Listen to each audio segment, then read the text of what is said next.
Welcome to Bloodline Revenge.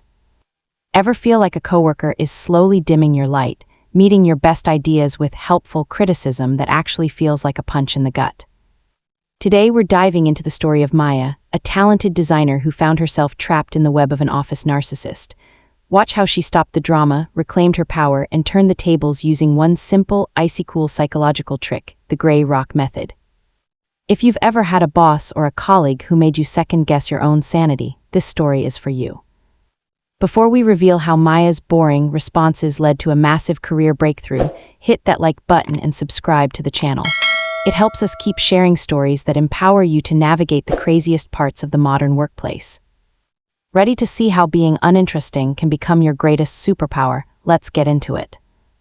Maya pressed send on the email, her finger trembling slightly over the mouse. The email was simple, a request for a project update, CC'd to her boss and the head of the department.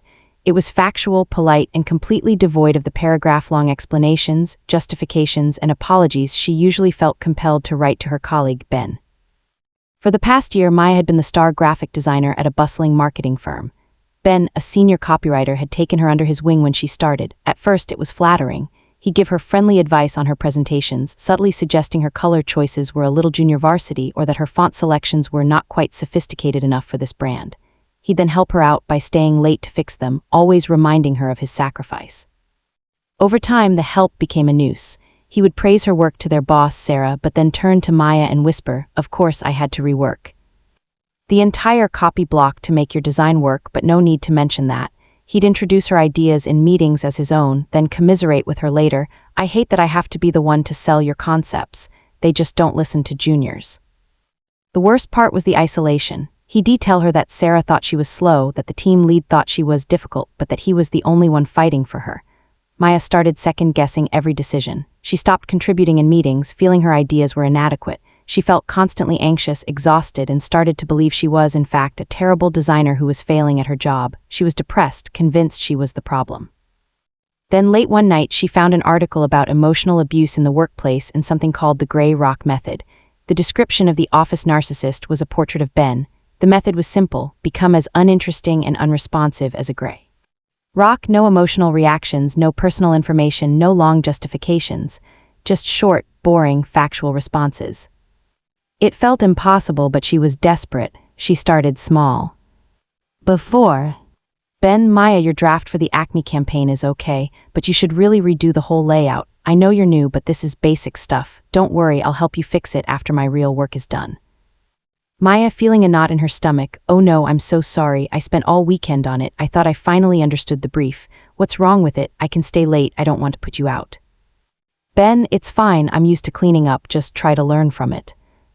After using the gray rock method, "Ben, Maya, your draft for the Acme campaign is okay. We'll need to redo the whole layout. I'll get to it when I can." Maya, without looking up from her screen, in a flat tone, "Okay." Ben, pausing a little thrown, "Okay, you understand it's basically unusable, right? It's a pretty big mess." Maya, still flat, no eye contact, noted. "Ben, I'm just trying to help you, Maya. You don't have to be defensive." Maya, "I'm not being defensive, thanks for the feedback." She then put her headphones on and returned to her work. The first few times, Ben seemed confused, then annoyed. He tried harder. He sent her Slack messages with concerned questions. "You seem quiet today. Everything okay at home?" She replied with a single word, "Fine." He tried to corner her by the coffee machine to gossip about Sarah. She just said, I wouldn't know," and walked away. It was like a vacuum had been turned on in the room. Ben's drama, his manufactured crises, and his need for validation had no fuel. His helpful offers were met with a polite but boring, "No, thank you." His criticisms, once a source of her anxiety, just landed with a dull thud against her gray rock surface. The real shift happened a few weeks later. Sarah, her boss, called Maya into her office. "Maya," she said, closing the door, "I wanted to talk to you about the pitch for the global account, the one you and Ben worked on." Maya's stomach lurped. "Here it comes." "I have to be honest," Sarah continued. "When Ben presented the concepts in the team meeting, I was impressed, but I was also confused. The visual language, the user flow, it was brilliant, but it wasn't like his other work. It had a different voice." Maya stayed quiet, her face neutral. "So I went back and looked at the file history," Sarah said, a small smile playing on her lips.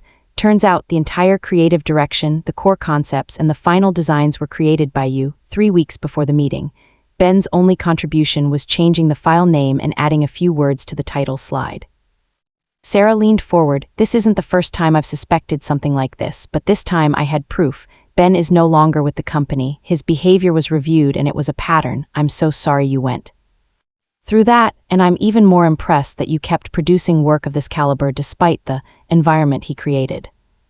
Maya didn't feel triumphant. She felt a strange, quiet peace. She hadn't fought, she hadn't accused. She had just stopped being a source of supply, and his own house of cards had collapsed. A few weeks later, the team was out for a drink to celebrate winning the global account. Someone made a joke about how quiet the office was now. Another person mentioned they'd seen Ben's LinkedIn. He was consulting now. Maya just smiled, took a sip of her soda, and said, "That's nice." She was a gray rock, and it felt wonderfully, powerfully free. End of story.